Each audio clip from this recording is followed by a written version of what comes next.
Hello and good evening, everyone. We are back with one another episode of Bulldoze Topic of the Week. And this is our first episode of 2023.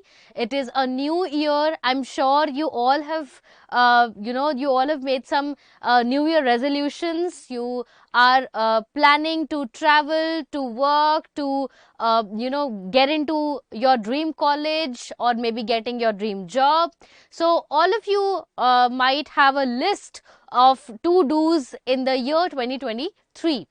So even this year we have our first news, which is not so good news for India, definitely, as we know that recently in Nepal, Mr. Pushpa Kamal Dahal Prachanda, he has sworn in as the Prime Minister of Nepal. Now, let's find out in this episode who is he and how are the ties going to be under his regime with India, and how the India-Nepal relations have mounted ever since the India's independence. So, let's get started. So recently in news we heard that the Pushpa Kamal Dahal Prachanda, he sworn in as the Nepal's Prime Minister. So the President of Nepal, Miss Bidya Devi Bhandari, she sworn in the Prime Minister of Nepal under the Article 76 subsection 2 of the Nepalese Constitution. So Mr. Prachanda, he was backed by 169 out of 275 members of the House of Representatives, and definitely it was a coalition government that was made in Nepal, and he was backed by the support from the Oli, which is again a very it is kind of a situation when a foe became a friend, an enemy became a friend, right? So speaking of Mr. Prachanda, who is he? So he was a former leader of the Maoist rebel who waged the civil war during the monarchy in Nepal. So it is even said that he played a crucial role, a critical role, during the time of monarchy, and he was he was there, he was against the monarchy in Nepal, and he wanted to reinstate the democracy, the republican policies in the Nepal. And this war started from 1996 and ended in 2006 by signing the comprehensive peace agreement in November 2006, which is why between the period of 1996 to 2006, Nepal has faced critical times in the internal politics, and there was the civil war. It was the a decade of civil war was seen in Nepal, and he played crucial role in uprooting the monarchy from the nation. So speaking of him, he had served as the Prime Minister in the two period. One is 2008-9 and second is 2016 to 17. And because he is a very eminent and pioneer personality of Nepal, and mostly he was kind of against the monarchy, but because he was someone who used to popularize a more of a republican policies in the nation. But now when he was backed by Oli's party, so he is kind of in a co-chair with the Oli, wherein he will be sharing the chair of Prime Minister with Oli for some time. So it means that for a good about 2.5 years, he is going to be the Prime Minister, and the other term will be co-chaired by the Oli, right? Now, speaking of the Nepal's entire coalition government and how it presented in the last month. So, in the last month's election, the Sher Bahadur Doba, who is the contender of the Prime Minister in the election. So, Doba's Nepali Congress had emerged as the single largest party during the elections, and they came in the alliance with the other parties, where the Nepalese Congress led alliance. It comprised the Prachanda's CPN Maoist party, the CPN Unified Socialist, and the Loktantrik Samajwadi party. So here one thing is very important, that Prachanda's party was initially with the Deoba's Nepali Congress, and even that time they were kind of negotiating that some part of the term will be chaired by Deoba, while the other part will be termed or will be spent as a prime minister by the Prachanda. But Sher Bahadur Deoba, he was not in favor of sharing his chair with any other person, which has made Prachanda's party quit from this coalition and join hands with the others, right? On the other hand, Oli's CPN Unified Marxist-Leninist coalition, it comprised the Rashtriya Prajatantra Party and the Janata Samajwadi Party. However, this is just an idea about the Nepalese political parties. Usually it is not asked in your examination, but yes, you must know what is the what are the components of the party and how it is being served in Nepal. Like for example, in India we do have the coalition parties. Even in Nepal there is a coalition government, and because it is somewhere, it is again like a same kind of situation wherein one party is losing support from a party A and giving support to party B, because it wants, and the party wants to be in a dominant position. So similar kind of thing we have seen in Maharashtra as well. We have seen in Haryana and several other states in India, wherein a party gives support to the other party by leaving the side of the party which is again which used to give support for years, but then everyone wants a dominant position, and for that even you join hands with your foes, with your enemies, even if your ideology doesn't match with them at all, right? Similar kind of situation we have seen in Maharashtra in the year 2021-22. So that's something which is not new in the internal politics, right? So however, after he became the prime minister, now what is going to be the new ties with India? So firstly, let us know the geography of Nepal and how it is related to India. As you can see here, that Nepal is surrounded by the states of Uttarakhand, Uttar Pradesh, Bihar, Bhutan and Sikkim. This is very important because sometimes the questions, the MCQs can be asked how many states are surrounding the boundaries of the Nepal. So of course the Nepal is surrounded by the 5 key Indian states, and even there is a trijuncture here where we share the boundaries with Nepal, China and India. So there is a trijuncture that is somewhere in the Uttarakhand, and that is again a disputed region. I'm sure आप लोगों में से बहुत लोगों को इस ट्राईजंक्चर dispute के बारे में डेफिनेटली पता होगा, और अगर नहीं पता है तो डेफिनेटली आप कमेंट सेक्शन पे लिख सकते हैं कि आपको नहीं पता, and we will talk about it further, right? Behral, let's talk about what are the relations between India and Nepal over the period of time. See, we know that the India and Nepal relations are long back from the ancient history. ये कोई आज के नहीं है या even 20th 21st century relations नहीं है. It dates back to 750 1750 ADs के time से ही we have seen that there is a proper connectivity in terms of trade and people movement from Nepal and India. We know that Nepal is it is dominated by a Buddhist community, and बहुत ज़्यादा जो नेपाल का influence है on the Buddhism वो काफ़ी India तक भी आया है.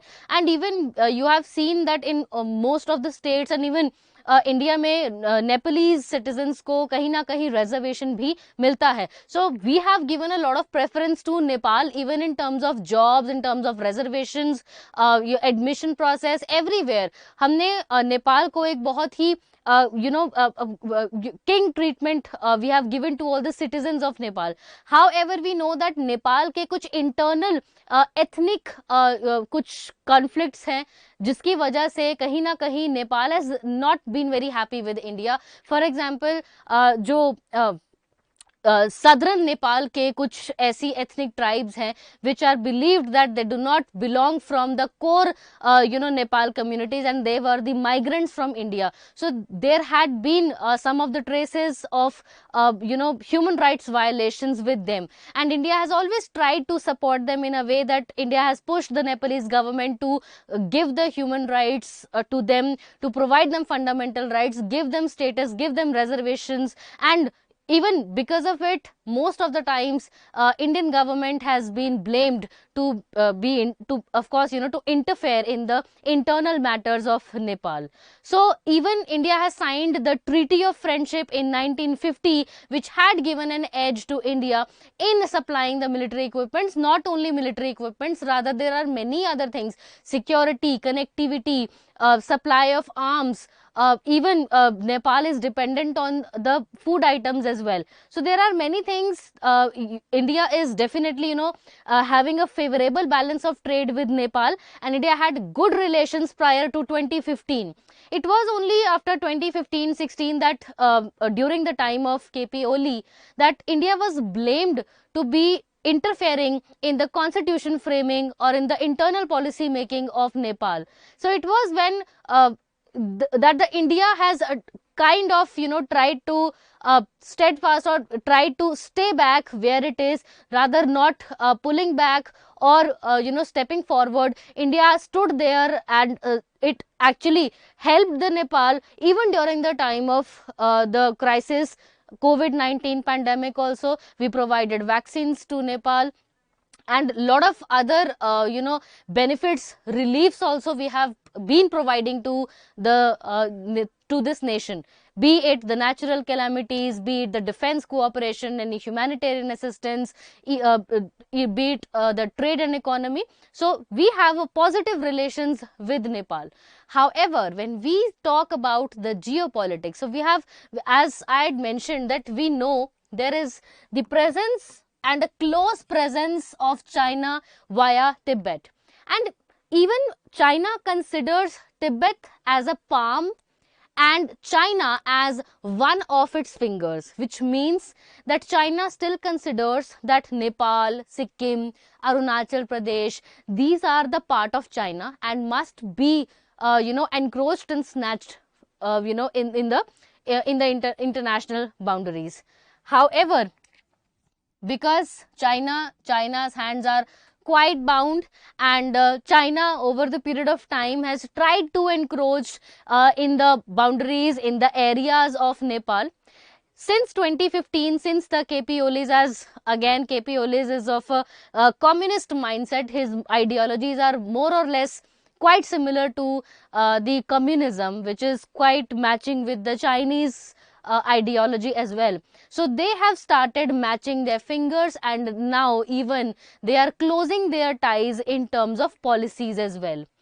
Even after facing a lot of insurgencies and there were civil wars for a decade, the Nepal's, the KP Oli again, there are a lot of ideological differences in the Nepal, which has led to changes in the policies over the period of time. Now, we speak of Oli's period because it was since 2015.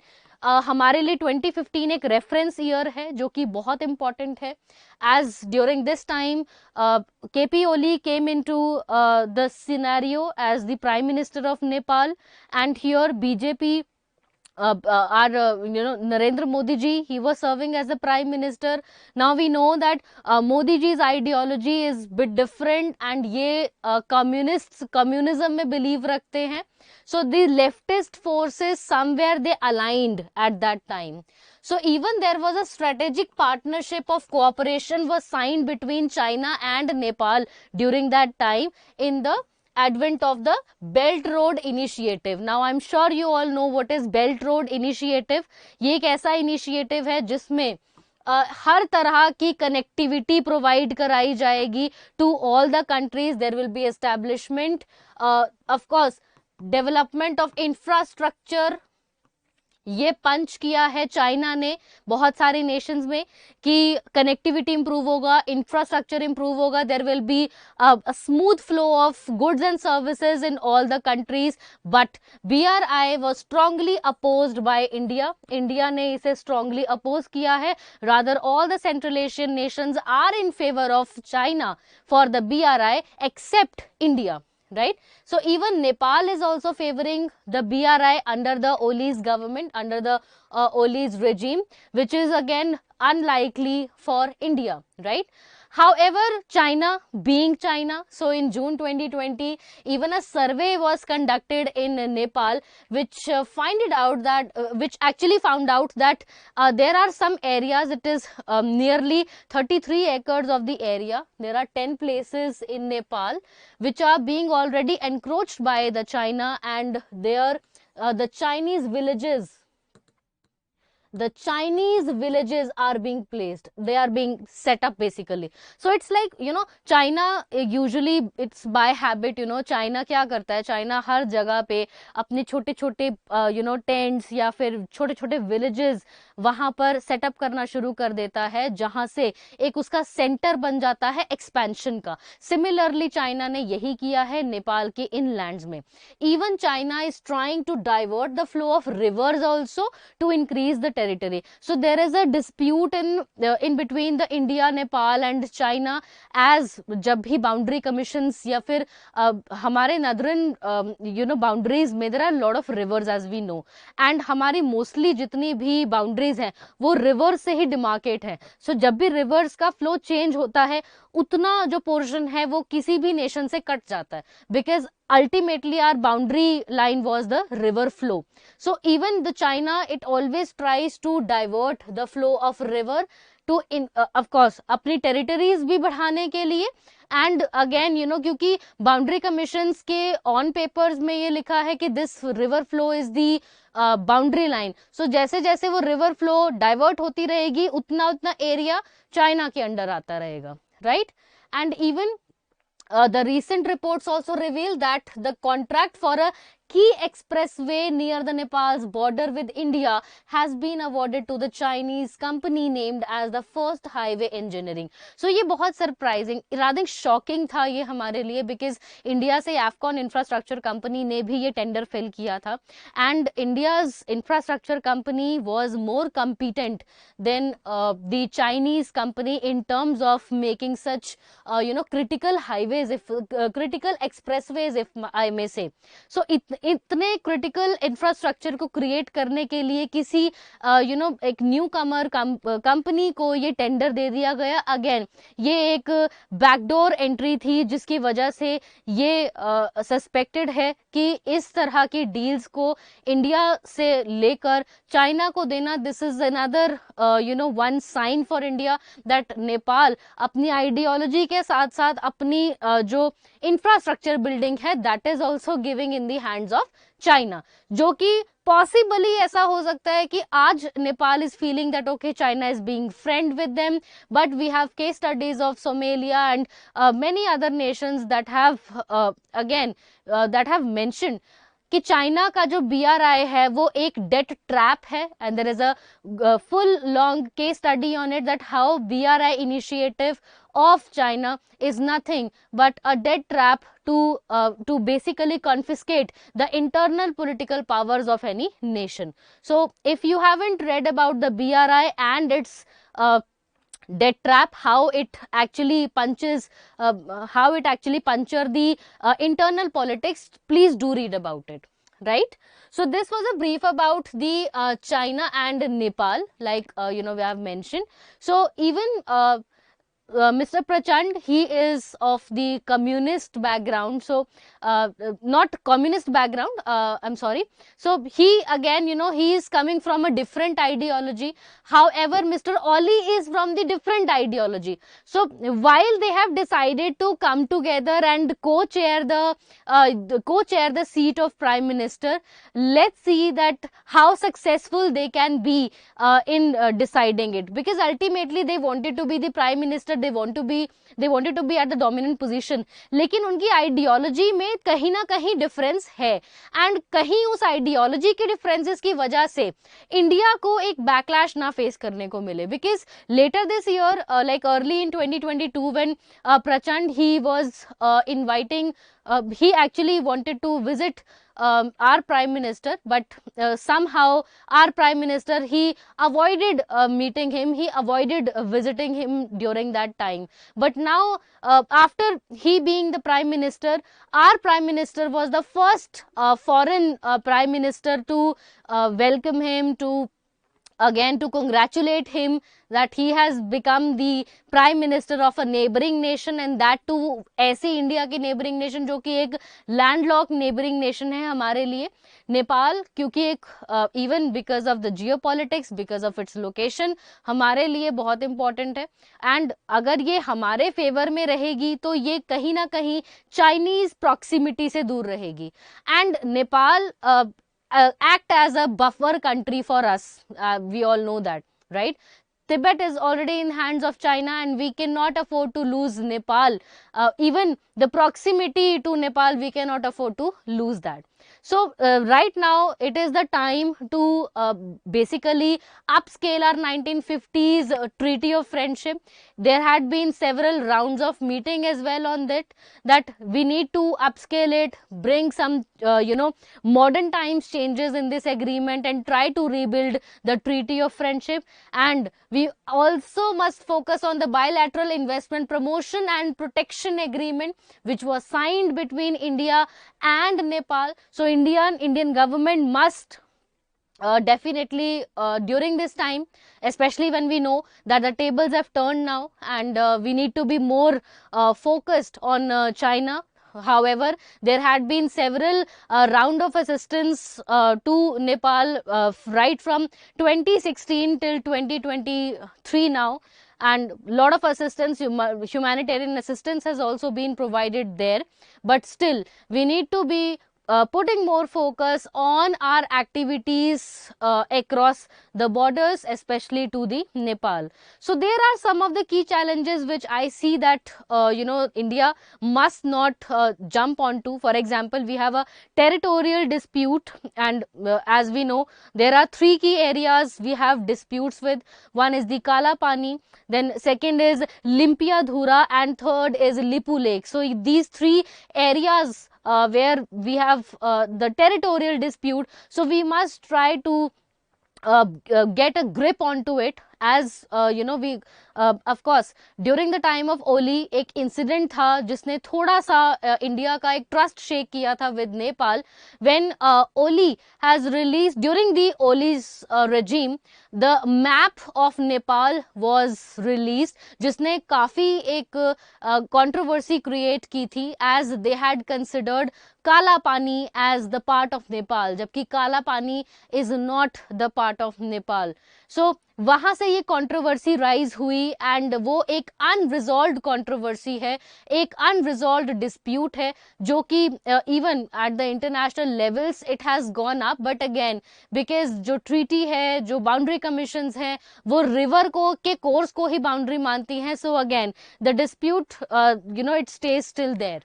So India को अपने territorial disputes को resolve करना, and even अपनी friendship को revive करना, अपनी treaty को revive करना with Nepal is important. And because अगर आप कभी भी किसी के इंटरनल आइडियोलॉजीज को नहीं चेंज कर सकते, एंड मोर और less we were blamed for interfering in the internal framing of constitution. So India इस टाइम बहुत ज्यादा नहीं कर सकता. हाउएवर नेपाल का जो एक अपना स्टैचर रहा है वो कभी स्टेबल नहीं रहा है. सो Nepal has transitioned to the democracy in 1990s, and वो एक रिपब्लिकन स्टेट बना in 2008, and नेपाल ने लगभग 33 years से नियरली 32 years में नियरली 32 गवर्नमेंट्स को फेस किया है, which means that there are quite instabilities in Nepal. So even this is for Nepal as well, that a lot of instabilities in the internal politics will eventually make you weak, and it will be an easy prey for the countries like China or even India to get grip of your internal politics. However, India has not, by far, अगर हम India को देखें, so India has always been friendly to its neighboring countries and never tried to encroach any of their land. So India by far बहुत attacking नहीं रहता. It is quite on a friendly, on a defensive mode always, and always friendly for the neighboring nations, because हमें ये भी पता है that India has the neighbor first policy, which means that we are always up to support and to help our neighbors whenever it is required and whenever our neighbors need us. However, the countries like China, which are quite attacking, encroachment, illegally, taking bumpers and trying to trap an economy so that they can take full utilization of their resources. So एक बहुत ही different type का mindset है Chinese और even communists का, जिसकी वजह से कहीं ना कहीं there are differences in the ideologies and even there are differences in the internal politics as well, right? So currently, as an independent nation, India wants to welcome Nepal as we used to, but Nepal, it is now high time for India to upstraight its relation and to even revive and review its relations with Nepal now, right? And we know that China's intervention in Nepal is quite clear, and India needs to resolve so that India already एक China के साथ boundary disputes में है, एंड कोई भी territorial dispute with Nepal will ultimately lead to the direct tussle with China. So currently अगर India अपनी इन इक्वेशंस को बेटर कर लेता है नेपाल के साथ, and even Nepal does the same with India, because it's not a one way road, right? So अगर दोनों कंट्रीज एक दूसरे के साथ एक बहुत ही फॉर्मल एंड फ्रेंडली रिलेशन रखती है, सो ये दोनों के लिए ही काफी अच्छा है, right? And like I had mentioned, that it is high time India should engage with Nepal in even proactively, be it infrastructure, be it the trade and economy, and even the multilateral agreements. So that was all related to the India-China-Nepal relations, and how the new Prime Minister, he is going to make an impact on the policies of Nepal and its impact directly to the India. So we are, of course, it's just now he has been appointed, so we will wait for some time and we will analyze his policies, if they are pro-Indian or they are pro-Chinese. So this is Nitika signing off for today. Thank you so much.